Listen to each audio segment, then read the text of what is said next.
네, 시장의 투자 심리가 좀 위축되고 있는데요. 앞으로 어떻게 대응 전략을 세워봐야 하는지 주변 변수들 또 점검을 해보겠습니다. 동양증권의 이재만 연구원입니다. 안녕하세요.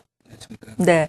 일단은 시장이 지난주까지만 하더라도 정말 지루하다라는 느낌이 강했는데 이번 주에 비교적 큰 폭으로 조정을 받으면서 조금 불안한 느낌도 듭니다. 물론 하반 경직이 강하게 지켜질 것이다라는 의견이 우세하지만 미국에서도 마크 파버가 Q3의 효과는 다했다. 이제 미국 증시도 20%가량 6개월 이내에 폭락할 가능성도 있다라고 이야기를 하고 있거든요. 앞으로 어떻게 봐야 될까요?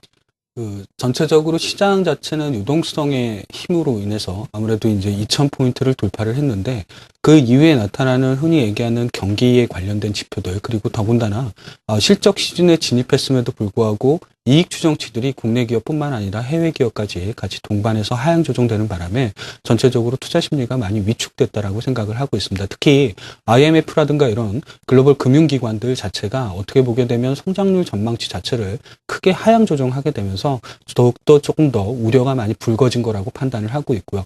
미국도 과거에는 조금 제조업이라든가 이런 쪽이 강하게 상승을 하게 되면서 강세를 보이긴 했습니다만 최근에 들어서는 아무래도 제조업 경기가 다소 부진하지 않냐는 의견과 ISM 제조업 지수 역시의 반등 역시도 실질적으로 보게 되면 큰 폭의 반등이 아니다라는 의견이 상당히 좀 강해지게 되게 되면서 우려가 조금 더 짙어진 게 아닌가라고 생각을 하고 있습니다. 아무래도 이익 모멘텀이라든가 이런 부분도 같이 동반해서 약화되다 보니까 투자 심리가 더욱더 불안해질 수밖에 없는 시점이 아닌가라고 생각하고 있습니다. 네. 이렇게 투자 심리가 불안해지는 시점에서 앞으로의 방향성을 결정지을 만한 변수들을 찾아보는 게 또 안정을 하는데 도움이 될 것 같은데요. 어떤 변수들이 되겠습니까? 전반적으로 보게 되면 경기라든가 이런 부분들의 변수 자체는 하루 이틀 사이에 빠르게 개선된다. 이런 쪽의 기대는 좀 어려울 거다라고 기본적으로 생각을 하고 있습니다. 정치적인 이벤트들이 가장 앞서 있는 변수가 아닐까라고 생각을 하고 있습니다. 11월 초에 있는 미국의 대선도 그렇고요. 그리고 중국의 정권 교체도 그렇고 그리고 10월 21일에 있을 스페인의 지방정부 선거라든가 이런 부분들이 가장 큰 이슈가 될 가능성이 높습니다. 미국의 대선 같은 경우는 아무래도 이제 오바마하고 롬니의 대결로 압축이 되게 되면서 흔히 얘기하는 공화당이 집권할 경우에는 금융시장에 좀 유리한 형태로 진행될 가능성이 높고 반면에 민주당이 집권할 경우에는 상대적으로 조금 더 금융시장이 약세를 보일 가능성이 높다는 의견이 좀 우세한 상황이긴 합니다. 중국 같은 경우는 이제 정권 교체 이후에 정책에 대한 모멘텀 기대가 상당히 좀 강한 부분이 조금 작용하지 않을까라는 생각을 하고 있습니다. 실제로 보게 되면 과거에도 아무래도 정권 교체 다음에 생길 수 있는 정책 모멘텀이라든가 이런 부분들에 대한 부각이 상당히 조금 반영됐던 모습을 좀 보였다는 게 특징이고요.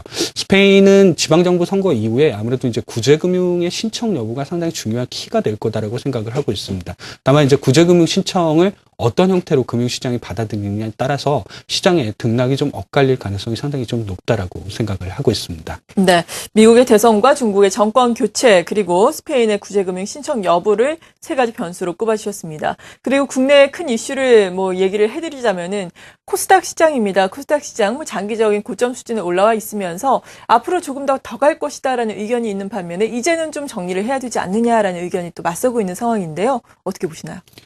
코스닥 시장의 강세를 여러 가지로 해석을 할 수도 있습니다만 우선 코스닥 시장뿐만 아니라 유가증권에 있는 아무래도 이제 소형주들도 상대적으로 강세를 많이 보인 시장입니다. 즉 개별 종목들이 굉장히 빠르게 강세를 보였다는 의미를 좀 갖고 있고 이 의미 자체를 생각을 해보게 되면 글로벌 경기 둔화 우려를 피할 수 있는 아주 개별적인 종목들로 다 접근을 했고 종목들 자체에 모멘텀이 있다라고 하게 되면 강하게 좀 상승을 했던 모습을 많이 보였었습니다. 일반적으로 보게 되면 코스피하고 코스닥 시장 어느 정도 수익률의 격차가 벌어지게 되면 당연히 수익률 갭을 메꾸는 작업이 진행되는 게 일반적이라고 생각을 하시면 될 것 같고 최근에 상승률만 놓고 보게 되게 되면 실질적으로 갭 자체는 많이 메꿔져 있는 상황입니다. 어떻게 보게 되면 글로벌 경기 자체가 지금보다는 더 침체 수준으로 간다라기보다는 3, 4분기를 저점으로 해서 일정 정도 반등할 가능성이 굉장히 높다라고 생각을 하고 있는 상황입니다. 따라서 실질적으로 중소형주 쪽, 특히 소형주 쪽보다는 아무래도 대형주 쪽의 매기가 조금 더 향후에는 집중될 가능성이 높기 때문에 실제적으로는 중소형주보다는 코스피에 있는 대형주 쪽으로 조금 더 관심을 이전시킬 필요가 있지 않나라고 생각을 하고 있습니다. 네, 그러니까 중소형주는 차익 실현을 할 수 있는 물량이 있으면 차익 실현을 하고 이제는 서서히 대형주에 관심을 갖자라는 말씀이시네요. 네.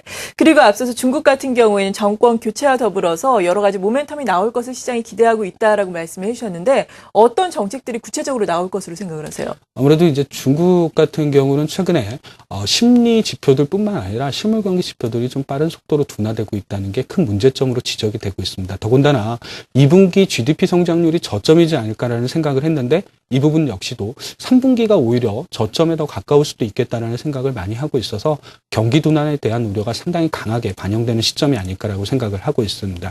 실질적으로 보게 되면 정권의 교체기에 딱 맞물리게 되게 되면 실질적으로 전 정권보다는 차기 정권이 어떻게 되게 되면 부각이 더 돼야 된다는 심리적인 효과가 상당히 좀 강하게 반영이 될 수 있는 부분이 좀 있고요.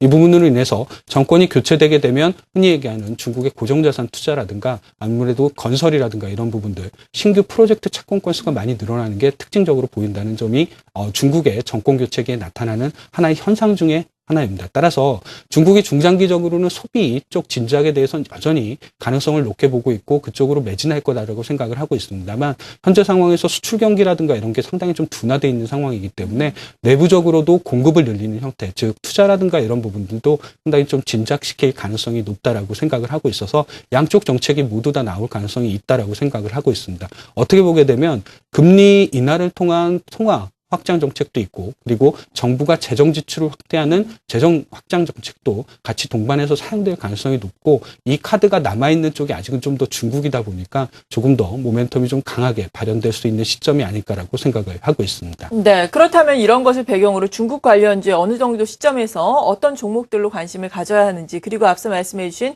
미국이라든지 유럽의 이벤트 여기에 따른 투자 전략은 어떻게 세워야 하는지 단기와 장기로 좀 나눠서 살펴주시면 어떨까요? 우선 전반적으로 보게 되게 되면 미국은 실질적으로 대선이라는 그리고 재정절벽이라는 불확실성을 갖고는 있습니다만 정치적인 이슈에 해당할 뿐입니다. 실질적으로 보게 되면 미국의 주택 경기라든가 이런 쪽의 회복이 워낙에 빠른 속도로 좀 가시화되고 있는 상황이기 때문에 소비가 확장될 수 있다는 실질적인 시그널은 상당히 많다라고 생각을 하고 있습니다. 더군다나 소비 시즌에 진입한다는 것 자체도 계절적인 효과도 같이 동반해서 누릴 수 있다라고 생각을 하고 있습니다. 미국이 침체로 간다라기보다는 그냥 일정 정도 조정을 거친 후에 다시 한번 재차 경기가 확장될 수 있는 소비 경기를 중심으로 해서 이런 부분들을 끝까지 좀 지켜봐야 되지 않을까라고 생각을 하고 있고요. 중국은 단기적으로는 모멘텀을 발현할 수 있는 시점이다라고 말씀을 드렸던 것처럼 아무래도 중국의 투자 쪽 관련된 업종들이 상당히 초기에는 좀 부각될 가능성이 높다라고 생각을 하고 있습니다.